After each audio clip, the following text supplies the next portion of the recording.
Hello, Dr. Kohler. Thank you for speaking with me and my classmates. I'm interested in science. Could you please tell me a little bit about your career path and what you do at Seattle Children's?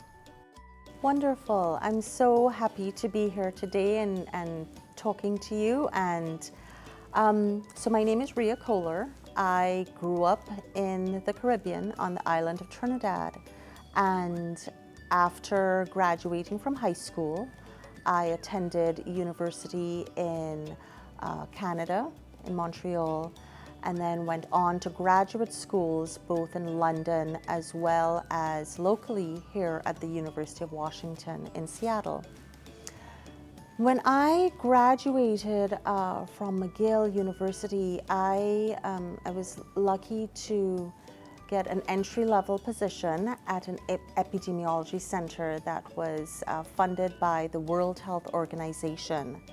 And very soon after I joined this epidemiology center, we were informed that there were dead monkey carcasses in the forests, in the mountain areas of Trinidad. And so I was part of the team that went on to investigate what was happening with these monkey carcasses. And it was the sheer epidemiological investigation that occurred, finding the monkey carcasses, speaking to the villagers surrounding the forest areas where the monkeys were found, hearing about some of the symptoms that the local villagers had, and then trying to compile, an index case, a case report based on the information that we got regarding the distribution of the symptoms, the cases that were involved. That whole investigation process is actually what fueled my interest in global health.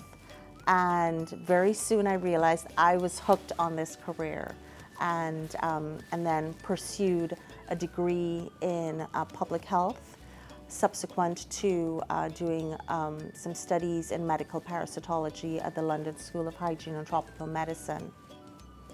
At Seattle Children's, I'm continuing my work in global health in that my team and I are developing vaccines for tuberculosis, which is one of the big infectious disease killers. And we're also involved in vaccine development for non-tuberculous mycobacteria as well as COVID-19.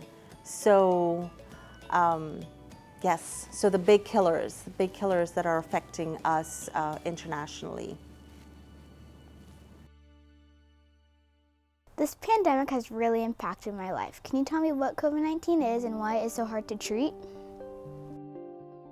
So COVID-19, as I'm sure you guys have all been hearing about and are all impacted by, is actually the disease that's caused by a virus called SARS coronavirus 2. Now, coronaviruses are a family of viruses that typically cause mild colds. We all have coronavirus infections every year, and usually we just get better from those cold viruses. They're called coronaviruses because they have little spikes off of them, and corona means crown. So if you look at a picture of one of these viruses, it looks like a crown. One of the greatest challenges with COVID-19 or SARS-CoV-2, the virus that causes that disease, is that it can be transmitted even when people don't have symptoms. So that's made it really hard to control this infection because we can't just identify people who are sick and say, you need to stay home and not transmit your infection to other people. Instead, we know that there are people who don't even know they're infected that can be transmitting it to other people. So that's been a real challenge with this particular virus.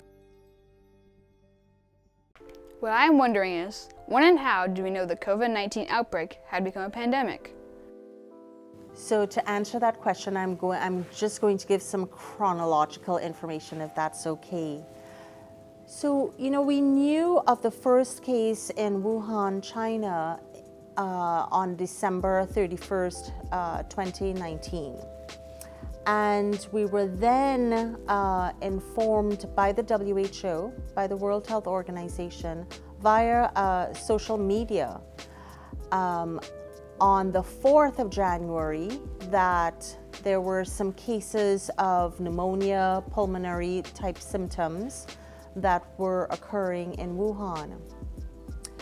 Within a couple of weeks, on January 30th, in fact, the World Health Organization informed us that the number of cases had increased, and indeed, there were now more than 7,800 cases, and many of which were now found in 18 different countries, and 82 cases that were existing beyond Wuhan.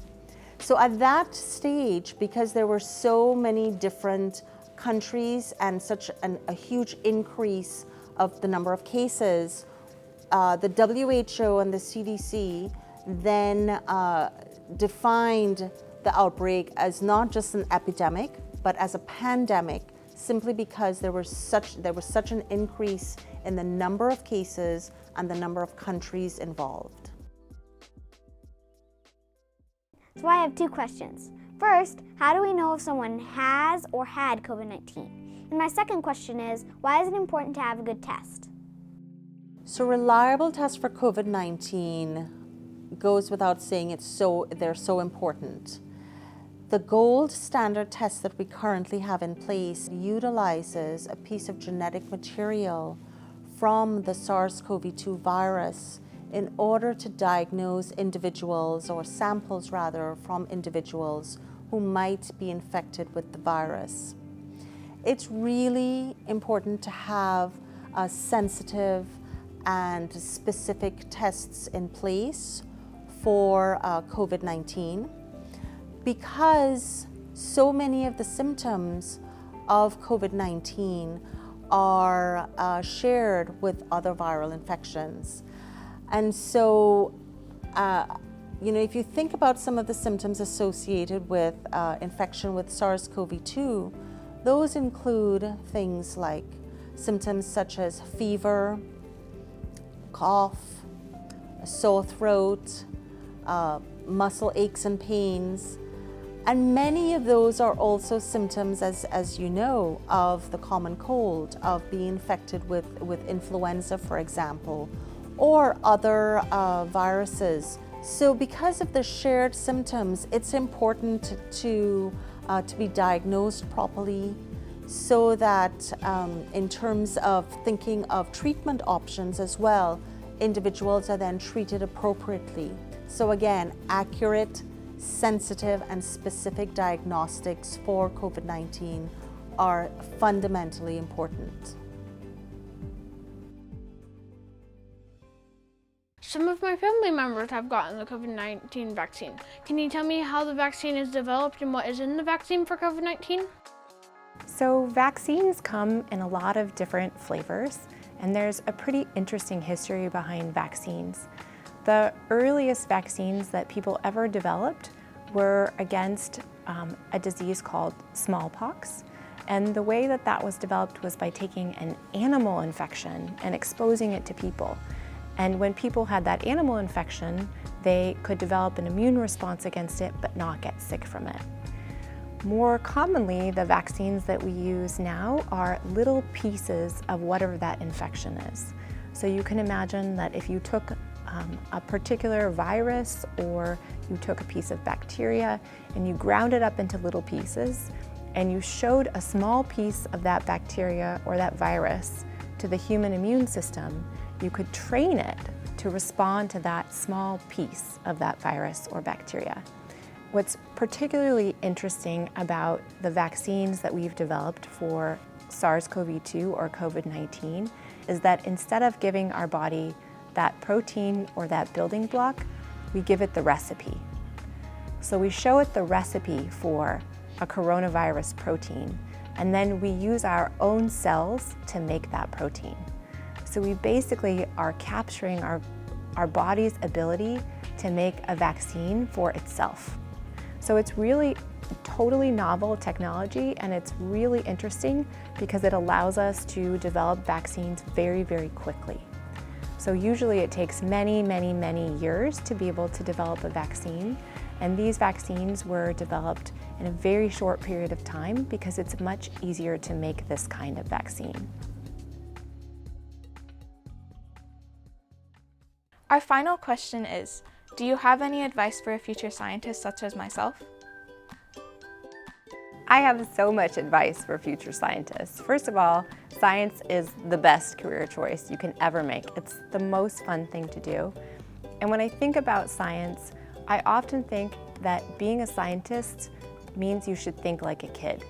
So kids are curious. They're interested in the world around them. They ask a lot of questions. They think about really creative solutions to problems, and they like to be creative. They like to design new ideas, to test new ideas. And when I watch kids, when I watch my own kids or I talk to kids, they're constantly operating as scientists in their world. So the best advice I would give to any of you who want to go into science is keep doing what you're doing. Stay really curious. Keep asking questions about your world. Keep challenging assumptions that you're making or other people are making, and try to stay really creative. I really believe that as a scientist, you can do your best work when you understand lots of different fields. So in science, you need to learn how to write. You need to learn how to communicate your ideas and your findings to other people in a way that they'll understand. You need to understand math, and you need to understand physics.